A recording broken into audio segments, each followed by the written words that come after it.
Taste the Daily. Chennai கீழ்ப்பாக்கத்தில் AIADMK சார்பில் நடைபெற்ற கிறிஸ்துவ பெருவிழா நிகழ்ச்சியில் கலந்து கொண்ட அதிமுக பொதுச் செயலாளர் எடப்பாடி கே பழனிசாமி தற்போது செய்தியாளர்களை சந்தித்து வருகிறார். அதன் நேரலை காட்சியை காணலாம். என்னை பற்றி பல்வேறு விமர்சனம் செய்துள்ளார்கள். பத்திரிகையிலே ஊடகத்திலும் இந்த செய்திகள் வந்துள்ளன. அவர் ஒரு 4 திட்டத்தை பற்றி குறிப்பிட்டிருக்கின்றார். முதலில் டங்ஸ்டன் சுரங்கம் அமைப்பது குறித்து அவர் அந்த அரசு நிகழ்ச்சியிலே தெரிவித்திருக்கின்றார். இந்த டங்ஸ்டன் சுரங்கம் ரத்து செய்கின்ற தனி தீர்மானம் வந்த பொழுது அதில் இந்த அரசனுடைய கவனத்திற்கு தெளிவாக நான் எடுத்துரைத்தேன். ஆனால் முதலமைச்சரும் மற்ற அமைச்சர்களும் அதற்கு முறையான பதிலளிக்க முடியாமல் ஏதேதோ சொல்லி மழுப்பி அவர் செய்த தவறை மறைத்திருக்கின்றார்கள். நேற்றைக்கு முன்தினம் நடைபெற்ற அந்த அரசு நிகழ்ச்சியிலும் அவருடைய தவறுகளை மறைக்கின்ற விதமாகத்தான் என்னை பற்றி விமர்சனம் செய்திருக்கின்றார். டங்ஸ்டன் சுரங்கம் அந்த கனிம வள திருத்த சட்டம் 2023 நாடாளுமன்றத்திலே கொண்டு வந்த பொழுது திராவிட முன்னேற்ற கழக எம்பிக்கள் ஒருவர் கூட இதை எதிர்த்து பேசவில்லை. அதோடு டங்ஸ்டன் சுரங்கம் அமைக்கக்கூடிய திருத்த சட்டம் நிறைவேற்றிய பிறகு மாநில அரசாங்கம், திரு ஸ்டாலின் தலைமையில் இருக்கின்ற அரசாங்கம், நீர்வளத்துறை அந்த துறையின் மத்திய அரசு கடிதம் எழுதப்படுகிறது. அதில் இன்னும் வெளியிடப்படவில்லை. அதில் வெளியிடப்பட்டிருந்தால்தான் உண்மை நிலவரம் நமக்கு தெரியும். இருந்தாலும் எங்களுக்கு கிடைக்கப்பெற்ற செய்தியின் அடிப்படையிலே ஊடகத்தின் வாயிலாக பத்திரிகையின் வாயிலாக இந்த நேரத்திலே தெரிவிக்க விரும்புகின்றேன். அந்த கனிமவள சட்ட திருத்தம் மத்திய அரசுக்கு அதிகாரத்தின் அடிப்படையிலே அரிய வகை கனிமங்கள் ஏலம் விடுவதற்கு அந்த கனிம திருத்த சட்டம் கொண்டு வரப்பட்டது. அந்த அனுமதியை மாநில அரசாங்கமே வழங்க வேண்டும் என்றுதான் கடிதம் எழுதப்பட்டதாக தகவல். மத்திய அரசாங்கத்திலிருந்த அந்த கனிம சுரங்கம் வழங்கக்கூடிய அதிகாரத்தை தமிழ்நாடு அரசுக்கு வழங்கப்பட வேண்டும் என்ற கடிதத்தின் வழியாக தான் மத்திய அரசு கடிதம் எழுதப்பட்டதாக எனக்கு கிடைத்த தகவல். நான் சட்டமன்றத்திலே தெரிவித்தேன். மாநில அரசாங்கம் இந்த கனிம திருத்த சட்டம் நிறைவேற்றிய பிறகு மத்திய அரசு கடிதம் எழுதியிருக்கின்றது. அந்த கடிதத்தினுடைய விவரத்தை தெரிவிங்கள் என்று சொன்னால் இதுவரைக்கும் தெரிவிக்கல. இருந்தாலும் எனக்கு கிடைக்கப்பட்ட தகவல் அடிப்படையில் இதை தெரிவித்தாங்க. அடுத்தது 2024 பிப்ரவரி மாதம் கனிம வள திருத்த சட்டத்தின்படி மத்திய அரசு கனிம வள அமைச்சரகம் நாடாளுமன்றத்திலே நிறைவேற்றப்பட்ட சட்டத்தின் மூலமாக 2024 பிப்ரவரி மாதம் இந்த அரிய வகை கனிமங்கள் ஏலம் விடப்படுகிற சூழ்நிலை ஏற்படுகிறது. அதாவது டங்ஸ்டன் சுரங்கம் மதுரை மாவட்டம் மேலூர் பகுதியில், அந்த பகுதியில் பல்வேறு கிராமங்கள் இந்த சுரங்கம் அமைக்குவதற்கு நிலம் எடுக்கப்படுகின்றன. அதற்காக 2011 ஒப்பந்த புள்ளி கோரப்படுகிறது. டங்ஸ்டன் சுரங்கம் அமைப்பதற்கு மதுரை மாவட்டம் மேலூர் சட்டமன்றத்துக்கு உட்பட்ட பல்வேறு கிராமங்களில் உள்ள நிலத்தை எடுத்து அமைப்பதற்கு ஏலம் விடப்படுகிறது. 11வது மாதம் ஏலம் விடப்பட்டு இறுதி செய்யப்பட்டு தனியாரிடம் அந்த ஒப்படைக்கப்படுகிறது. அதுவரை 10 மாத காலமாக தமிழ்நாடு அரசு இந்த டங்ஸ்டன் சுரங்கம் அமைந்தால் அந்த பகுதியில் இருக்கின்ற மக்கள் பாதிக்கப்படுகிறார் என்ற செய்தியை மத்திய அரசுக்கு தெரிவிக்கவில்லை. இந்த ஒப்பந்தம் இறுதி செய்யப்பட்ட விவரம் மதுரை மாவட்டம் மேலூர் பகுதியில் இருக்கின்ற பல்வேறு கிராமங்கள் இருக்கின்ற அந்த சுரங்கம் அமைக்கக்கூடிய பகுதியில் இருக்கின்ற மக்கள் எல்லாம் கொதித்தெழுந்து போராட்டம் சாலை மறியலில் ஈடுபட்ட பிறகுதான் அரசாங்கம் வேறு வழி இல்லாமல் திரு ஸ்டாலின் அவர்கள் பாரத பிரதமருக்கு கடிதம் எழுதி அதன் மூலமாக மத்திய சுரங்க அமைச்சரத்துக்கு இது ரத்து செய்ய வேண்டும் என்று கடிதத்தை அனுப்பியிருக்கின்றார். அந்த மத்திய சுரங்கத்துறை அமைச்சகம் அன்றைய தினமே எக்ஸ் தளத்தில் வெளியிட்டிருக்குது. 2024 பிப்ரவரி மாதமே இந்த மேலூர் சட்டமன்ற தொகுதிக்கு உட்பட்ட பகுதியில் டங்ஸ்டன் சுரங்கம் அமைக்கப்படும் என்று ஒப்பந்தம் அறிவிக்கப்பட்டு 2011 ஆண்டு இறுதி செய்யப்பட்ட வரை நீங்கள் எந்த ஒரு எதிர்ப்பும் தமிழ்நாட்டிலிருந்து கொடுக்கப்படவில்லை என்ற எக்ஸ் தளத்தில் வெளியிட்டிருக்கிறாங்க. அப்படி என்றால் திரு ஸ்டாலின் தலைமையில் இருக்கின்ற அரசாங்கம் 2024 ஜனவரி முதல் 2011 10 மாத காலம் ஒப்பந்தம் கோரப்பட்டிருந்து இறுதி செய்யப்பட வரை என்ன செய்தார் என்றுதான் சட்டமன்றத்தில் திருப்பி கேட்டேன். அதற்கு நேரடியாக பதில் சொல்லவே இல்லை. மலுப்பலான பதிலே அவர்கள் அவையை நேரத்தை சரி செய்து முடித்துக் கொண்டார்கள். நேற்றைக்கு முன்தினம் கூட இந்த அரசு நிகழ்ச்சியிலே முதலமைச்சர் பேசுகின்ற பொழுது எடப்பாடி பழனிசாமி சொன்னதையே திருப்பி சொல்கிறார் என்று சொன்னார். நான் கேட்கின்ற ஒரே கேள்வி, மதுரை மாவட்டம் மேலூர் சட்டமன்ற தொகுதிக்கு உட்பட்ட பகுதியில் டங்ஸ்டன் சுரங்கம் அமைப்பதற்கு பிப்ரவரி மாதத்திலே ஒப்பந்தம் கோரப்பட்டது.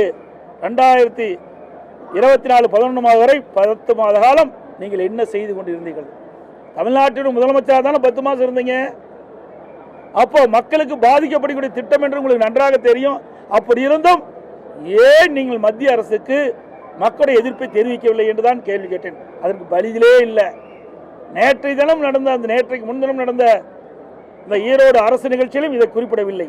என் மீதுதான் பழி சுமத்துகின்றார். மக்கள் கொதித்தெழுந்து ஆர்ப்பாட்டம் நடத்தியின் காரணமாகத்தான் நீங்க கடிதம் எழுதுறீங்க பிரதமருக்கு. அதுக்கு பிறகுதான் சட்டமன்றத்தில் தனி தீர்மானம் கொண்டாடுறீங்க.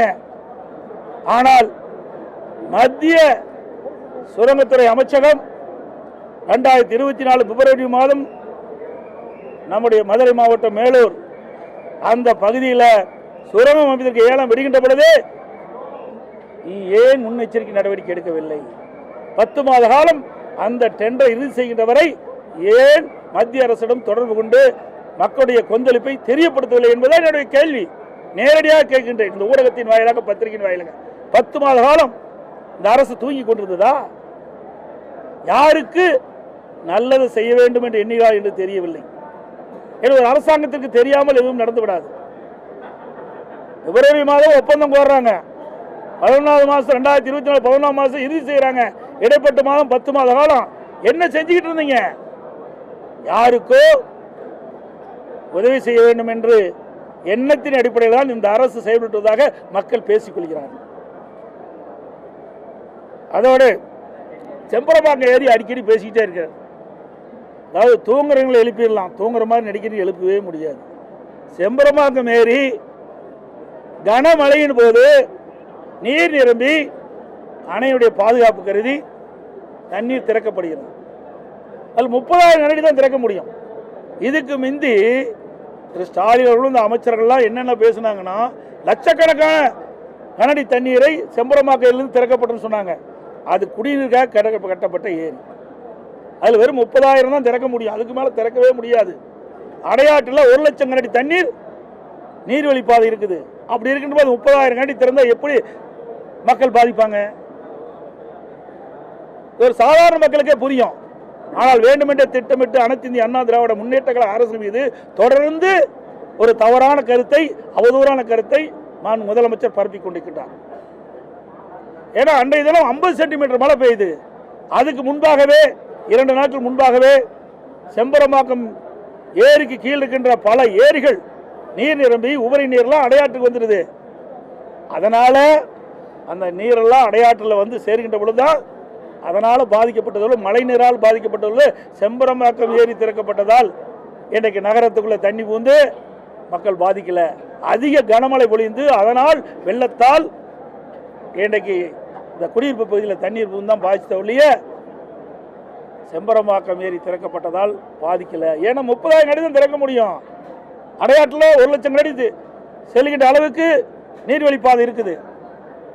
அதையும் திட்டமிட்டு ஒரு தவறான செய்தியை பரப்பிட்டு இருக்கிறாங்க.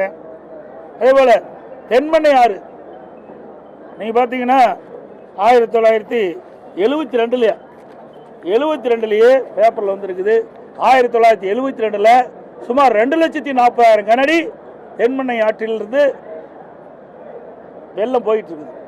சாத்தூர் அணையில் இருந்து 1972ஆம் ஆண்டு கனமழை பொழிந்து அணை நிரம்பி அணையினுடைய பாதுகாப்பு கருதி தென்மண்ணை ஆற்றில் 1972ஆம் ஆண்டு 2,40,000 அடி திறக்கப்பட்டிருக்கிறது.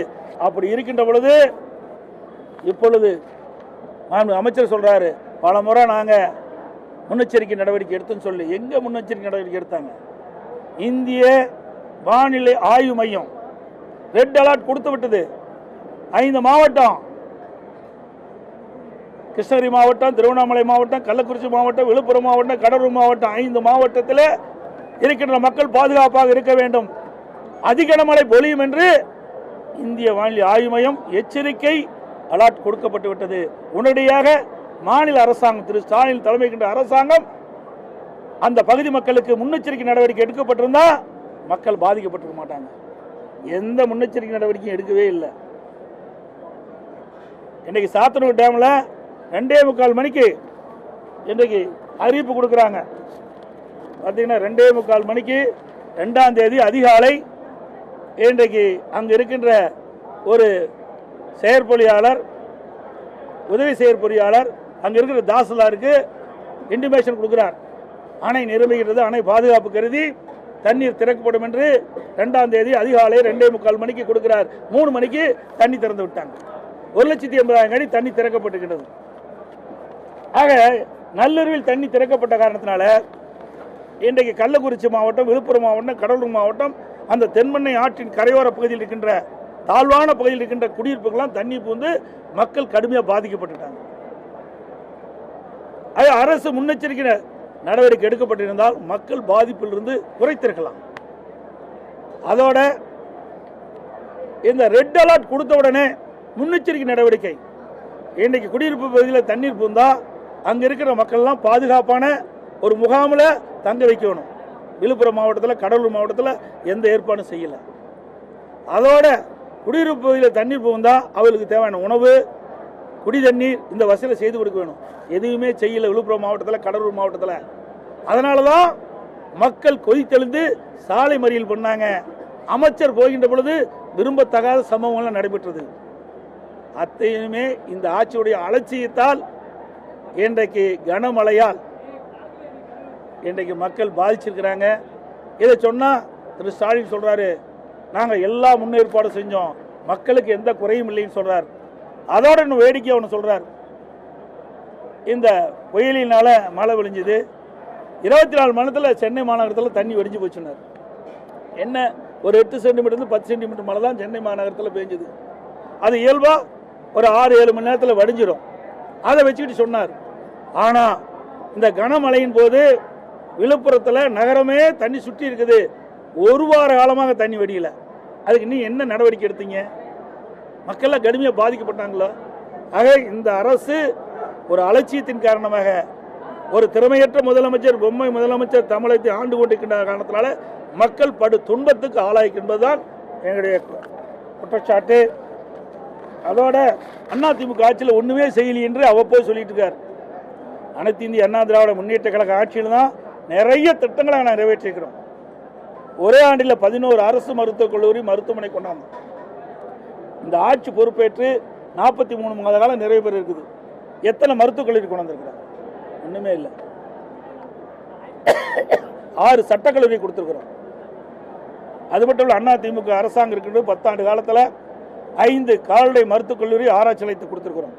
மிகப்பெரிய கால்நடை பூங்கா தலைவாசல்ல கொண்டாந்தோம், இன்னும் கூட திறக்கல. 1000 கோடியில் கொண்டு வந்த திட்டத்தை இன்னும் திறக்க முடியாத அரசாங்கம் தான் இந்த விடியா திமுக அரசு. சாதனை படைத்தோம். என்ன சாதனை படைச்ச? அண்ணா திமுக ஆட்சியில் கொண்டு வரப்பட்டு நிறைவேற்றப்பட்ட திட்டங்களை தான் ரிப்பன் கட்டி கட் பண்ணிட்டு இருக்கிறீங்க. அது பல திட்டத்தில் கிடப்பில போட்டீங்க. நீங்களும் செய்ய மாட்டேங்கிறீங்க, நாங்கள் கொண்டு வந்த திட்டத்தையும் நிறைவேற்ற மாட்டேங்கிறீங்க. இப்படி மக்கள் வர ஆட்சி தான் இப்பொழுது நடைபெற்றுக் கொண்டிருக்கிறது என்பதை நேரத்தில் சுட்டிக்காட்ட விளைகின்றேன். அதுபோல மருத்துவ கழிவு இன்னைக்கு பார்த்தீங்கன்னா எல்லாமே செக் போஸ்ட் தாண்டி தான் வரும். என்ன செஞ்சுட்டு இருக்கிறாங்க? அங்கங்கே இருக்கிற மக்கள் அந்த பகுதியில் இருக்கின்ற அதிகார இடத்துல புகார் செய்திருக்கிறாங்க. இந்த விவாத மேடையெல்லாம் பார்த்தேன். அப்பெல்லாம் ஒவ்வொருத்தரும் சொல்றாங்க, சமூக ஆர்வலர் சொல்றாங்க, இங்க எல்லாம் கழிவுகள் கொட்டுகின்ற பொழுது அங்கே கேரளாவிலிருந்து கழிவுகளை எடுத்துட்டு வந்து அந்த அண்டை மாவட்டத்தில் நம்முடைய மாவட்டம் திருநெல்வேலி, நம்முடைய கன்னியாகுமரி, அதே போல இங்க இருக்கிற பொள்ளாச்சி, இது மாதிரி கேரளா பார்டரில் இருக்கின்ற அந்த மாவட்டங்கள்லாம் கழிவுகளை கொண்டாந்து கூட்டுறாங்க. அதை தடுத்து நிறுத்த முடியாத ஒரு அரசாங்கம் தான் இந்த அரசாங்கம். இதனால தொற்றுநோய் ஏற்படுகின்றது. இதையெல்லாம் இந்த அரசு கண்காணிக்க வேண்டும் என்று நாங்கள் சொன்னால் உடனே எங்கள் மேலே பழி சுமத்துறாங்க. நாங்கள் ஒவ்வொரு முறையும் தொலைக்காட்சியின் வாயிலாக, அறிக்கையின் வாயிலாக இந்த அரசுக்கு தெரிவிப்பதெல்லாம் மக்களுடைய பிரச்சனை தான் தெரிவிக்கிறோம். பிரதான எதிர்க்கட்சியுடைய வேலை எங்களுக்கு மக்களுடைய பிரச்சனை தெரிவிப்பு தான். அதை ஆய்வு செஞ்சு அதை சரி செய்வது அரசுடைய கடமை. ஆனால் அதையெல்லாம் விட்டுட்டு வேண்டுமென்றே திட்டமிட்டு எங்கள் மீது அவதூறான செய்தி தான் வெளியிட்டிருக்காங்க ஒழிய மக்களுடைய பிரச்சனையை முனையளவும் கண்டுகொள்ளாத ஒரு அரசாங்கம் இந்த விடியா அரசாங்கம். நீங்க திமுக அரசை மட்டும்தான் விமர்சிக்கிறீங்க. எந்த நிலையில மத்திய அரசுக்கு எந்த விதமான விமர்சனமும் நீங்க வைக்க மாட்டீங்க. மத்திய அரசு மேல எந்த குற்றச்சாட்டுகளையும் வைக்க மாட்டீங்க. உங்களுக்கு அதற்கான தைரியம் இல்லை என்று ஈரோடு கூட்டத்தில் முதலமைச்சர் ஸ்டாலின் பேசினாரு. அதுக்கு உங்களுடைய பதில்? சரி, இந்த அரசாங்கம் மத்திய அரசை என்ன எதிர்த்திருக்கு? 43 மாத காலம் ஆகுது. திராவிட முன்னேற்ற கழக அரசு அமைச்சு 43 மாத காலம் ஆகுது. 43 மாத கால ஆட்சியில மத்திய அரசாங்கத்தை எங்க எதிர்த்திருக்கிறாங்க சொல்லுங்க. அப்ப திரு மோடி அவர்கள் பிரதமராக இருந்து அனைத்து இந்திய அண்ணா திராவிட முன்னேற்ற கழகம் ஆட்சியில் இருக்கும்போது, திராவிட முன்னேற்ற கழகம் எதிர்கட்சியா இருக்கும்போது போய் கருப்பு கொடை பிடிச்சாங்க, கருப்பு கொடை விட்டாங்க, கருப்பு பலூன் விட்டாங்க. இப்ப வெள்ளை போய் பிடிக்கிறார் வெள்ளக்குடை வேந்தன் இன்றைய முதலமைச்சர். இவரா பேசுறார் வீரவசனம். இன்றைக்கு கூட்டணி வைப்பது இந்தியா கூட்டணியில. ஆனா திரு கருணாநிதியுடைய நூற்றாண்டு விழாவில் நானே வெளியிடுறாங்க. யாரை கூட்டியாந்து வெளியிடுறாங்க? மத்திய அமைச்சரை கூட்டியாந்து விடுறாங்க. இரட்டை வேடம் போடுகின்ற கட்சி தான் திமுக கட்சி. அண்ணா திமுக அப்படி அல்ல. எதை எதுக்க வேணுமோ அப்பொழுது அதை எதிர்ப்போம். மக்கள் பாதிக்கக்கூடிய திட்டம் தமிழகத்தில் வருகின்ற போது எதிர்த்தோம். பாதுகாக்கப்பட்ட வேளாண் மண்டலம் மீத்தேன் கொண்டு வந்தது திமுக. டெல்டா மாவட்டம் பாதிக்கக்கூடிய சூழ்நிலை ஏற்பட்டது. திரு ஸ்டாலின் அவர்கள் தொழில்துறை அமைச்சராக இருந்தபோதுதான் அவர் முன்னிலையில் தான் அந்த ஹைட்ரோ கார்பன் புரிந்துணர்வு ஒப்பந்தம் போட்டாங்க. விவசாயிகள் பாதிக்கப்படுகின்ற அந்த திட்டத்தை அனைத்து இந்திய அண்ணா திராவிட முன்னேற்ற கழக அரசு, அம்மா அரசு இருக்கின்ற பொழுது அதுக்கு சட்டம் கொண்டு வந்து நிறைவேற்றப்பட்டு பாதுகாக்கப்பட்ட வேளாண் மண்டலமாக அறிவிக்கப்பட்டு விவசாயிகளை பாதுகாத்த அரசாங்கம் அண்ணா திமுக அரசாங்கம். அதே போல காவிரி நதிநீர் பிரச்சனை வந்தது, உச்சநீதிமன்றம் தீர்ப்பளிச்சது. ஆனா அதை நடைமுறைப்படுத்த மத்திய அரசு, பாரதிய ஜனதா அரசு காலம் தாழ்த்திய காரணத்தினால் 22 நாட்கள் அனைத்து இந்திய அண்ணா திராவிட முன்னேற்ற கழக நாடாளுமன்ற 37 பேர் தொடர்ந்து அவையை ஒத்தி வைக்கின்ற அளவிற்கு அழுத்தம் கொடுத்தோம். அதனால உச்சநீதிமன்றம் அளித்த தீர்ப்பை மத்திய அரசு நடைமுறைப்படுத்தியது. இன்னைக்கு நீட் தேர்வுங்கிறீங்களா? நீ வாயிலேயே பேசுறீங்களா? திராவிட முன்னேற்ற கழகம் ஆட்சிக்கு வந்த உடனே முதல் கையெழுத்து நீட் தேர்வு ரத்து செய்யப்படும் என்று. நீட் தேர்வு கொண்டு வந்ததே காங்கிரஸ் திமுக தான். ஆனா அழகா பேசி ஊடகம் பத்திரிகையும் அவர்களுக்கு சப்போர்ட் பண்ணி ஏதோ அவர்கள் நீட் தேர்வை எதிர்ப்பது போல ஒரு நாடகத்தை அரங்கேற்றிட்டு இருக்காங்க. ஏன் நாடாளுமன்றத்தில் அதுக்கு அழுத்தம் கொடுக்கல? இதை நிறைவேற்றக்கூடிய இடம் நாடாளுமன்றம். அதை கூட செய்ய தவறிய அரசாங்கம் திமுக அரசாங்கம். தில்லு திராணி இந்த முதலமைச்சருக்கு எங்க இருக்குது? நாங்க கூட்டணியில் இருக்கின்ற பொழுதே காவிரி நதி பிரச்சனை எதிர்த்து சாதித்த அரசாங்கம் அண்ணா திமுக அரசாங்கம். அதுபோல இன்னைக்கு மாநிலத்தில் தான் பிரச்சனை இருக்குது. மாநிலத்தினுடைய பிரச்சனையை மாநில அரசாங்கத்தை தான் எடுத்து சொல்ல முடியும். மாநில அரசாங்கத்தை கூட முறையாகத்தான் எடுத்து சொல்றோம், தொலைக்காட்சி வாயிலாக சொல்றோம். பத்திரிகையின் வாயிலாக சொல்றோம், சட்டமன்றத்தில் சொல்றோம், எதுவுமே கேட்கல. என்ன செய்யறது? இன்னொன்னு சொல்றார், எடப்பாடி பழனிசாமி சத்தமா பேசுறாருன்னு. நீ கும்பகரன் போல தூங்கிட்டு இருக்கீங்களே, சத்தமா பேசி எழுப்புனா கூட எழுதிட்டு மாட்டீங்களே, என்ன செய்வது? அதனால சத்தம் போட்டு தான் பேசியா.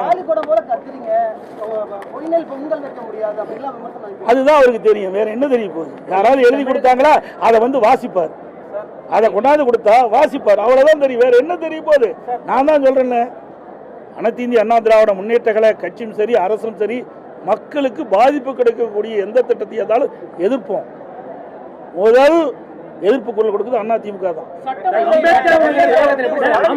அம்பேத்கர் குறித்து ஒன்றிய அமைச்சர் அமித்ஷாவுடைய கருத்துக்கு அதிமுகவினுடைய பொதுச் செயலாளரா உங்களுடைய கருத்து? ஏற்கனவே அறிவிச்சவர் ஜெயக்குமார் மூலமாக தெளிவாக படுத்திருக்கிறார். அண்ணல் டாக்டர் அம்பேத்கர் அவர்களை மத்திய மந்திரி அமித்ஷா மட்டுமல்ல, யார் தவறான கருத்தை சொன்னாலும் அது தவறுதான், அதை தெளிவுபடுத்திட்டார். அன்றைய தினமே தெளிவுபடுத்திட்டாங்க.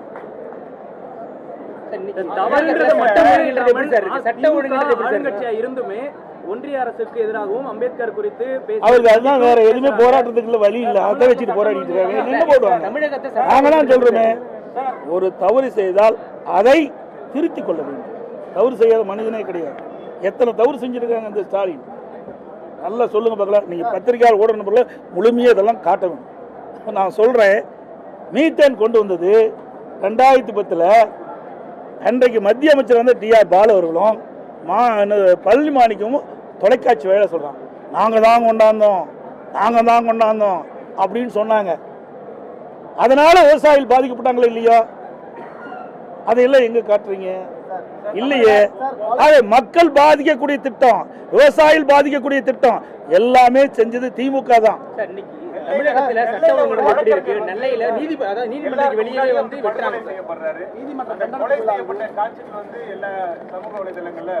நான் அதான் ட்விட்டர்ல அழகா போட்டுனேன் தம்பி. ஆமா, ரகுபதி வந்து அதிமுக ஆட்சி காலத்திலேயே இதே போலதான் இருந்தது, மக்கள் வெளியே நட முடியாத மாதிரி ஒரு சூழ்நிலை இருந்தது. நான் ஏற்கனவே எனக்கு ட்விட்டர்ல பார்த்திருப்பீங்க எந்த அளவுக்கு நாங்க அண்ணனுடைய ட்விட்டர்ல பார்த்திருப்பீங்கன்னு நினைக்கிறேன். எவ்வளவு கடுமையா கொடுத்துன்னு பாக்குறீங்க. அவரு வேட்டி மாத்தி கட்டிட்டு போய் அங்க இருக்கிறார், சரிங்களா? அவர் அடையாளப்படுத்திட்டு இருந்தா தான் அங்க மந்திரி பதவி தப்பும், அதுக்காக பேசிட்டு இருக்காரு. அனைத்து இந்திய அண்ணா திராவிட முன்னேற்ற கழகத்துடைய ரத்தத்தை வீரவியாக செஞ்சு அவர் சட்டமன்ற உறுப்பினராக்குறாங்க. மாண்புமிகு புரட்சி தலைவி கருணையால் அவருக்கு அமைச்சர் பதவி கொடுத்து தமிழ்நாட்டுக்கு அடையாளம் காட்டப்பட்ட கட்சி அதிமுக கட்சி. அந்த நன்றியை மறந்து பேசுகின்ற அமைச்சர் ரகுபதி. அவர் என்ன நாங்க தவறு செஞ்சிருக்கிறோம் என்கிட்ட பேசுற? அங்க இருக்கிற ஊடகத்திலையும் பத்திரிகை வந்த செய்தி, காவல்துறை குற்றவாளிகளை பிடித்ததா சொல்றாங்க, அங்க இருக்க வழக்கறிஞர் இல்ல நாங்க தான் பிடிச்சு கொடுத்தோம்னு சொல்றாங்க. அப்படி சட்ட ஒழுங்கு அடியோடு சீர்கட்டு விட்டது. இன்றைக்கு அண்ணா நகரில் ஒரு சிறுமி பாலியல் தொல்லைக்கு ஆளாக்கப்பட்டிருக்கிறாங்க. அதுவே காவல் நிலையத்துக்கு போய் புகார் கொடுக்குறாங்க, புகார் வாங்க மறுக்கிறாங்க.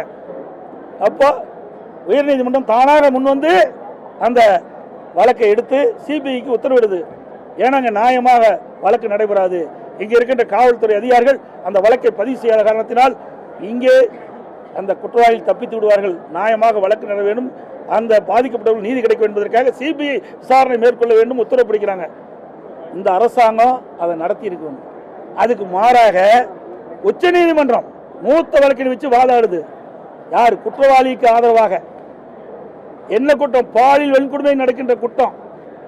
இப்படி குற்றவாளிகளுக்கு ஆதரவாக செயல்படுகிற அரசாங்கம் மக்கள் என்ன எதிர்பார்க்க முடியும்? இந்த அரசாங்கத்திட்ட மிக ஒரு மோசமான அரசாங்கம். இந்தியாவிலே இப்படிப்பட்ட அரசாங்கத்தை பார்த்ததே கிடையாது. பாலியல் வன்கொடுமைக்கு ஆளாக்கப்பட்டு நியாயம் கிடைக்காத நீதிமன்றத்தின் மூலமாக சிபிஐ விசாரணைக்கு உத்தரவிட்ட பிறகு அதை எதிர்த்து உச்சநீதிமன்றம் சொன்ன அரசாங்கம் இந்த விடியா திமுக அரசு. இவர் பேசுவதற்கு எந்தவித ஒரு தகுதியும் இல்லை.